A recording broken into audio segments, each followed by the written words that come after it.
Jaalatatu keessa kiyya guutee dagadhu iddooti nafu. Nagaan isiniif haa ta'u hordoftoonni koo hordoftoonni Abbee Miidiyaa jedhu jalatti argamtan guyyaa har'aa kana immoo walaloo hafuuraan qabadhee dhiyaadhe. Gochaa kee hundaafuu narraa fudhu galata kee oolmaan kee wal keessa kuuseena keessaa dubbata oolmaan kee wal keessa kuuseena keessaa dubbata.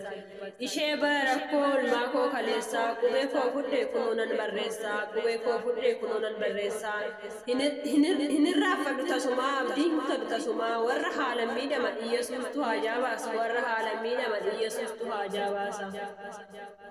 himeto hintumuru yeronis nangau himeto hintumuru yeronis nangau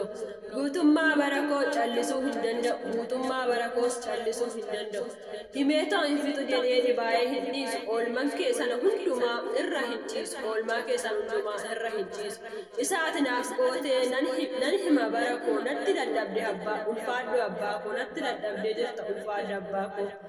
homaa hin dagan waan ati naaf goote iddoon badee ture na barbaadee na fuute iddoon badee ture na barbaadee na fuute baran habdii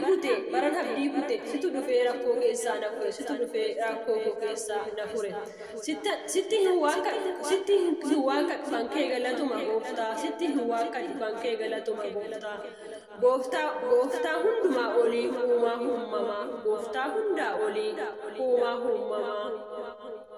Irko gaachana ko abbaa jaalu Yesus ko irko gaachana ko abbaa jaalu Yesus ko gochaan kee hadduma isa sinumtuu hin madaalu gochaan kee sadduma sinumtuu hin madaalu gaafan taa'ee yaadu ishee bara sanaa natti dukkanaa'e karasiif garanaa nan bo'e jallisee bara sana yaadadhee eessaan dhufe jedheen uf gaafadhee Yesus dhaqa kan hunduma caalu Yesus dhaqa kan hunduma caalu haalam namatti dukkana hunduma kan namaaf isa dhaqa abbaan koo gargaara waan hundumaa eebbifama